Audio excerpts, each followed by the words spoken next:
সকলোলৈকে পুনৰ স্বাগতম জনাইছো।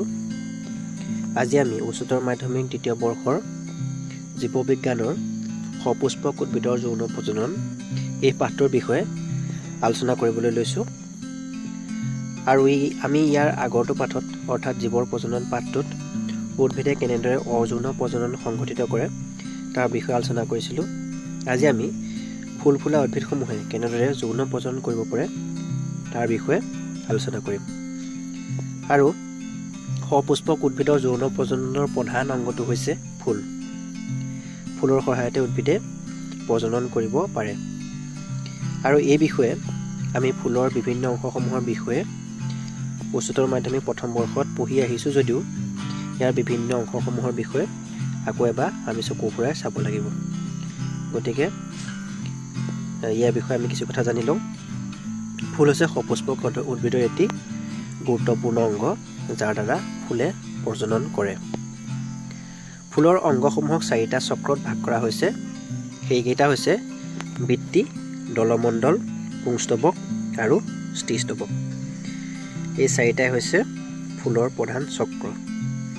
একেবাৰে বাহিৰৰ চক্ৰটোক কোৱা হয় বৃত্তি, আৰু ইয়াৰ প্ৰত্যেকৰে একোটা এককক কোৱা হয় বেটুপাত বা অসংখ্য বেটুপাতকে কোৱা হয় বৃত্তি। আৰু ইয়াৰ ৰং সাধাৰণতে সেউজীয়া হয়। আমি যদি ইয়াৰ কাৰ্যৰ বিষয়ে ক'বলৈ যাওঁ, ইয়াৰ প্ৰধান কাৰ্য হ'ব কি কলি অৱস্থাত ফুলপাহক সুৰক্ষা প্ৰদান কৰা। তাৰপিছত আহিলে দলমণ্ডল। দলমণ্ডলবোৰ অসংখ্য পাহিৰে গঠিত হয়, আৰু এই পাহিবোৰ বিভিন্ন ৰঙৰ হয় আৰু দেখিবলৈ অতি আকৰ্ষণীয় হয়। ফলত কি হয়, পোক পতংগ সহজে আকৰ্ষিত হয় আৰু পৰাগযোগ সংগঠিত কৰাত সহায় কৰে। 3 নম্বৰ আহিলে পুংস্তবক। অসংখ্য পুংকেশৰৰ দ্বাৰা পুংস্তবক গঠিত হয়, আৰু ই হৈছে কি পুৰুষ অংগ, অৰ্থাৎ ইহাৰ ভিতৰতে ৰেণুবিলাক উৎপন্ন হয়। আৰু তাৰপিছত আহিলে স্ত্ৰীস্তবক।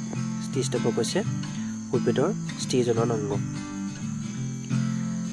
ইয়াৰে বৃত্তি আৰু দলমণ্ডল হৈছে সহায়কাৰী চক্ৰত, অৰ্থাৎ ইহঁতে প্ৰজননত সক্ৰিয়ভাৱে অংশগ্ৰহণ নকৰে যদিও প্ৰজননত সহায় কৰে। আৰু পুংস্তবক আৰু স্ত্ৰীস্তবক হৈছে প্ৰধান প্ৰজনক চক্ৰ।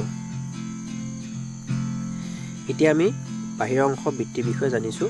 বৃত্তি হৈছে একেবাৰে বাহিৰৰ চক্ৰ। ইয়াৰ প্ৰত্যেককে কি বুলি কোৱা হয়, বেটুপাত বুলি কোৱা হয়। আৰু সাধাৰণতে ই সেউজীয়া ৰঙৰ হয়, আৰু ইয়াৰ কাম হৈছে ফুলক কলি অৱস্থাত সুৰক্ষা প্ৰদান কৰা। ইয়াত এপাহ ফুলৰ বিভিন্ন অংশসমূহ দেখুওৱা গৈছে।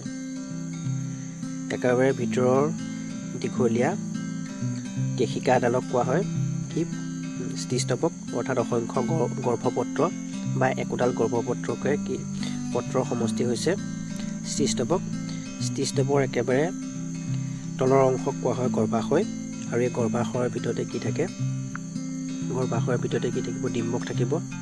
তাৰ ওপৰত থকা লেহুকা সদৃশ চুটি বা দীঘলীয়া অংশটোক কোৱা হ'ব গৰ্ভদণ্ড, আৰু গৰ্ভদণ্ডৰ একেবাৰে ওপৰত থাকিব গৰ্ভমুণ্ড। ই চেপেটা বা ঘূৰণীয়া হ'ব পাৰে, আৰু এই গৰ্ভমুণ্ডতে কি হ'ব, ফুলৰ ৰেণুবিলাক আহি পৰিবহি, আৰু ৰেণুবিলাক আহি পৰাৰ পিছতে কি হ'ব, এই নলিকা বৃদ্ধি হ'ব, আৰু ইয়াৰ পিছত নিষেচন সংঘটিত হ'ব। ঠিক তেনেদৰে তাৰ কাষতে থকা এই পুংকেশৰবিলাক আমি দেখিছোঁ।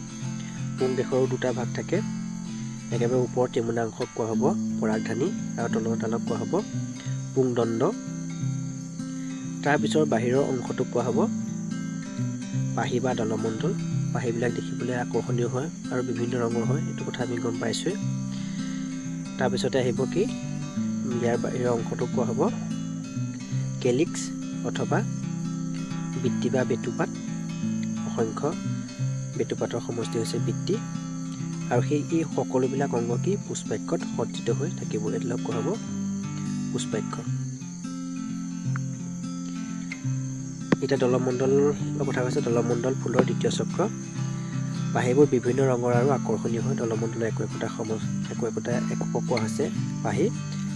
আৰু কিহৰ কাৰণে ই আকৰ্ষণীয় হয়, যাতে পোক পতংগক সহজে আকৰ্ষিত কৰিব পাৰে, আৰু এই পোক পতংগবিলাকে পৰাগযোগ হোৱাত সহায় কৰে। তাৰপিছত আহিলে আমি তৃতীয় চক্ৰটোৰ বিষয়ে অকণমান আলোচনা কৰিম। চতুৰ্থ চক্ৰটোৰ বিষয়ে অকণমান জানি লৈছোঁ। স্ত্ৰীস্তবক হৈছে ফুলৰ চতুৰ্থ চক্ৰ। স্ত্ৰীস্তবক এডাল নাইবা কেইবাটাও গৰ্ভপত্ৰৰ সমষ্টিৰে গঠিত হয়।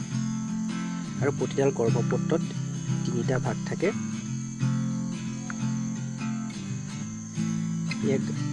এটা কোৱা হয় গৰ্ভাশয়। গুৰিৰ ফালে থকা লাটুমৰ দৰে শকত বা ঘূৰ খোৱা অংশ কি বুলি কোৱা হয়?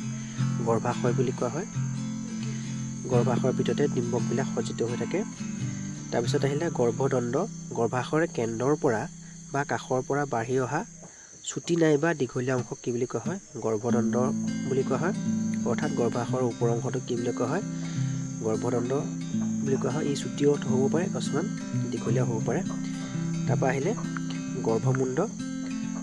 গৰ্ভমুণ্ড কি? গৰ্ভমুণ্ডৰ মূৰত থকা ঘূৰণীয়া বা চেপেটা অংশ গৰ্ভমুণ্ড বুলি। আচ্ছা, গৰ্ভমুণ্ড নহয়, এইটো আছিলে গৰ্ভদণ্ডৰ মূৰত থকা ঘূৰণীয়া চেপেটা অংশক গৰ্ভমুণ্ড বোলে। তাৰপৰা 2 নম্বৰ প্ৰজনক চক্ৰটো হ'ল পুংস্তবক। পুংস্তবক হৈছে ফুলৰ 3য় চক্ৰ। এই চক্ৰ এডাল বা কেইবাডালো দীঘল লাহি কেশৰৰ দ্বাৰা গঠিত হয়। ইয়াৰ প্ৰত্যেকডালকে কি বুলি কোৱা হয়? পুংকেশৰ বুলি কোৱা হয়। এই কথা আমি গম পাইছোঁ। আৰু পুংকেশৰ 2টা ভাগত বিভক্ত হয়, পুংদণ্ড আৰু পৰাগধানী। কি হয়? এডাল এডাল পুংদণ্ড দেখুওৱা হৈছে, পুংকেশৰ দেখুওৱা হৈছে। এডালক কোৱা হ'ব কি?